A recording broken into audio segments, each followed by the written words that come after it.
Boy. To all my hoopers, y'all are still sleeping on this level? Thought the last video would have kind of convinced y'all, that this ain't a bad level to play at. Especially if you want to play against some high level competition. But that will do it, and it's celebration time in Joplin, Missouri.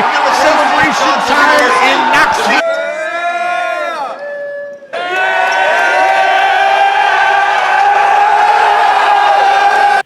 What's going on, everybody? If you didn't catch the first video on this topic, make sure to catch that. I'm gonna leave the link in the description, or maybe you can click it up here as well. That one has a lot of key information in it that I will not be covering on this video. This video right here is just a little quick update of basically the last video, telling you why you should continue, why you should continue to look at schools like this, why you should go there, why you should consider playing here, competition they play, all basketball related stuff, not so much the school finances and all that stuff. All that stuff is in the other video, so make sure to check that one out before you watch this one. And what's crazy is I already put everything you need to know about this organization in the last video, but people are still asking, is the competition good? Who do they play? Could I play there? Am I gonna kill? Would I start?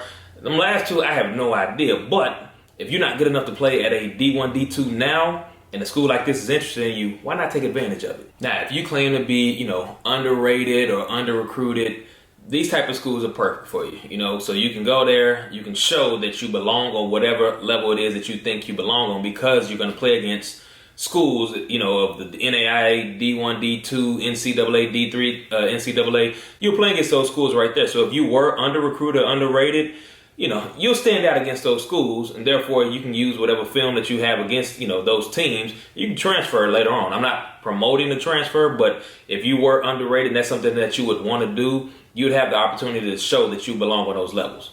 Now, by no means can you call this level weak anymore. Maybe, 5, 6, 7 years ago, yeah, you probably could. I know I did, I'm not gonna lie, but to this day and age, you can't call these levels weak anymore, because look at who they play. And now, because of who they recruit in, whether it's JUCO transfers, guys straight out of high school, and sometimes they get D1, D2, D3, NAIA guys that transfer in all the time. So getting those elite level, or not always elite, but getting those competitive athletes in their program allows them to compete against those D1s and D2s, D3s, NAIA. So when you see some of these scores that I'm gonna show you later on, yes, some are blowouts, but for the most part, they're hanging in there with the D1s, NAIAs, and the D2s. So you can't call this level weak anymore. That's all I want to say. Now, if you ask me, just based off of their preseason schedule, who all they play before they get to their conference, you can say that this organization is equivalent to a D2, maybe a semi-major level NAIA school, because they're getting to play against a lot of D1s. Each team gets anywhere from 2 to 5 D1s a year. And they get multiple D2s, they get multiple D3s, they get multiple NAIA teams. Some even play some top-level JUCO teams that have kids that are going D1. So when you compare that to, maybe an NCAA D3 who may play 1 D1 out the year, 2 Division IIs, and the rest of their schedule is Division III, this level may be, this organization may be ranked a little higher than NCAA D3. It may be right there with the NAIAs and the NCAA D2s. That's just my opinion. Now, yes, I said they may be equivalent to a D2, but let's not get crazy now. An actual D2 and NAIA campus is a lot bigger than these campuses right here. These campuses are fairly small, and that may be the only similarity. I say only. The campus, maybe the gym size, of course the population of students, but as far as that goes, look at who they're playing. That's why I said I compare them. They're equivalent to a D2 because of the level of talent that they're playing against. Now, each team in their conference is pretty much playing against the same level of competition as well. So you would think some of these teams, hey, if they're playing against a D1, D2, NAIAs, and they're either hanging in there with them or they're getting beat, they're getting experience, they should kill whoever's in their conference. Should be true, but the other teams in their conference are doing just as well. They're doing the same thing just as well. They're playing against the D1s and below. So each team, when it comes to conference time, they're all battle tested, and they're getting ready to compete against each other. So it makes it for some good competition and good games. Now, like I said earlier, most of you claim that you're underrated, under-recruited, but let's just say if you're not getting looked at by a D1, D2, NAIA already, or even JUCO, why y'all turning your nose up to this organization and these schools that reach out to you? Like I mentioned earlier, let's look at who they play. And we're going to get into those schedules here in a minute. And I think you will change your mind as far as turning your nose up or looking down on these schools once you see the level of competition that they play or that you could be playing against. Now, if you are getting recruited by a D1, D2, NAIA, and top level JUCOs, by all means, yes, put these type of schools on your back burners and, see what you can get as far as scholarship, athletic money, whatever, out of these other ones first. But if you're just not getting anything, nobody's looking at you, and you just keep claiming, I just want the opportunity, I would really love to play somewhere. These are the ones, and those are really the people I'm talking to. These are the schools right here, the NCCAA schools are the ones that you really need to be reaching out to before you reach out to those D2s, D1s, D3s. Some offer some type of athletic aid. Most, I believe, if not all of them, offer some type of a financial aid or academic, aid if you make good grades. So if you combine the athletic with the academic, scholarships or whatever they can offer you, who knows? It may lead to a full, or you just may not have to pay that much out of pocket. All right, so let's go ahead and get into these schedules real quick, and I'll kind of show you who they're playing and why you shouldn't look down on them. All right, so we'll start out with Dallas Christian, okay? Now, Dallas Christian, their first few games is a few NAIAs, and the NAIA is no longer separate by Division I, Division II anymore. It's just one whole organization now, so everybody competes for the nationals. There's no D1, D2 nationals anymore. It's all one now. So Dallas Christian starts out with a few of them as far as Sagu, Wayland, Texas Wesleyan, York, UNT Dallas. Then they move on to your NCAA schools. Texas A&M University Kingsville, Angelo State, University of Texas at Tyler, Texas A&M Texarkana.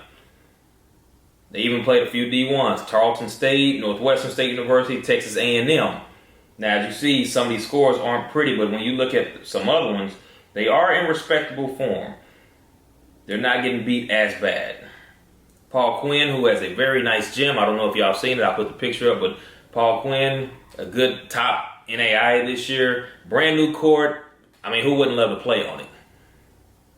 University Incarnate Word, UTSA, with some more D1s. Like I said, all of this is right before they get into their conference play. When they get into conference play, it's a pretty much fair game.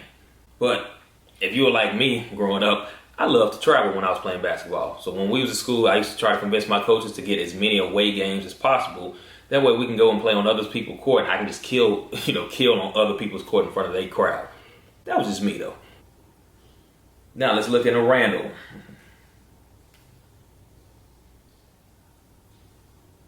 Okay, same thing. Randall starts out with a few NAIAs as far as Wayland, Oklahoma Panhandle, Mid-America, before they move on to a few NCAAs. Got some D2s right here, Rogers State, Arkansas Monticello, Northwestern Oklahoma, Texas Permian Basin. All of this, and they only had a few. I know the coach there is new this year. I guarantee these next few years, he's going to have a lot more D1s and D2s coming up.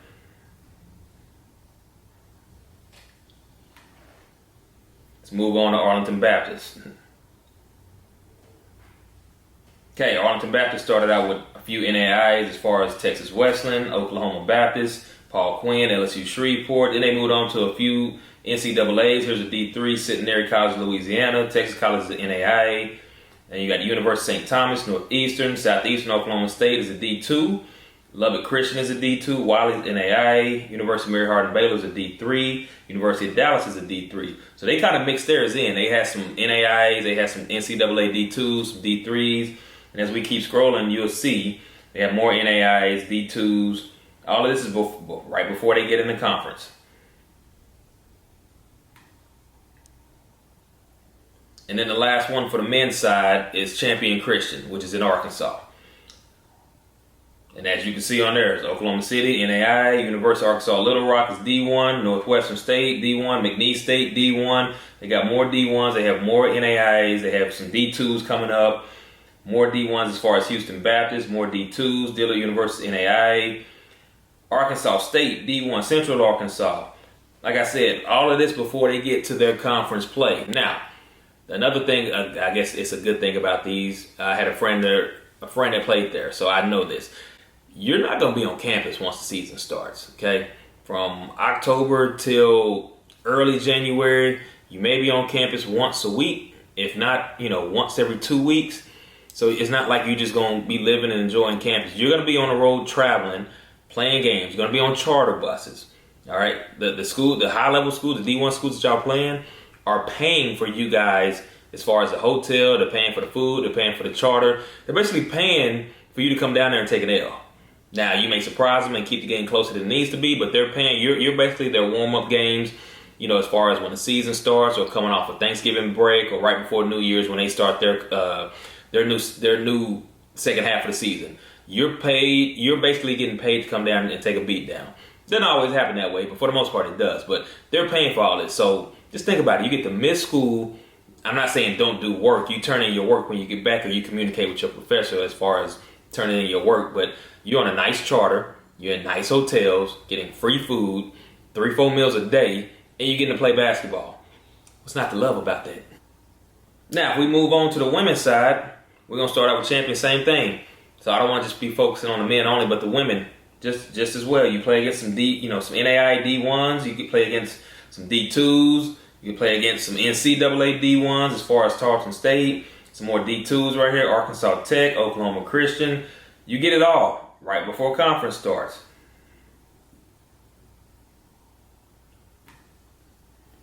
Arlington Baptist, who is known to be pretty good as far as the women's side go, they start out with NAIA. It's Texas College, Paul Quinn, Bacone, University of St. Thomas, Southeastern Oklahoma State, which is a D2. They got a few D1s in there, Stephen F. Austin, Texas State, Tarleton State again, Paul Quinn, Sam Houston State. Like I said, get in where you fit in and get in where you're wanted.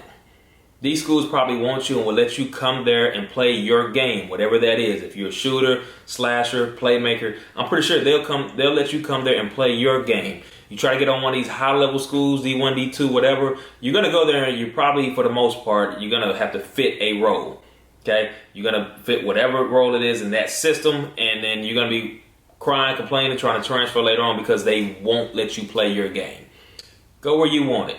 Okay, wherever you want it, just make the best out of it. I promise you'll enjoy it. You won't regret anything. There's nothing wrong with these schools. Yes, they're typically smaller, class-wise, school, campus-wise, but you get everything just like any other college does. You get shirts, you get sweatsuits, you get to travel, you get food, whatever they get, you get for the most part, with the exception of, Duke, North Carolina, Texas. Those D1s, yes, you get a little bit more privileged stuff as far as your own dorms, chefs, and all of that, but your typical D1, D2, D3, NAIAs, these schools get the exact same thing. So why are you turning them down still? All right, so we need to wrap this up, okay? Now, I've broken down to you the competition that they play against. So there's no excuse there. You can't say that they don't play anybody. It's weak. You see who they play against. And then when it gets into conference time, they're beating up each other. Each game is pretty close and it's pretty competitive. Each team is used to playing against high-level athletes, so they all have experience, okay? Now, the main thing that I want to close this out with is go where you want it. Go where you fit. Go where you can actually be an asset and play your game and not play a role. Now, I've only went over 4 schools today for the men's side and 2 schools on the women's side, and the only reason I did that was because those are the ones that are here in Texas or right around Texas. 2 were in Texas, 1 was in Oklahoma, 1 was in Arkansas. If you know of any NCCAA schools around your area, you can comment below. I would love to check them out. I just like watching basketball. So if it's good basketball, I'm going to click on it, whether it's women's, whether it's men's. Comment below, if you go to one of these schools. And if I may have missed anything on why other people should attend, please let me know in the comments.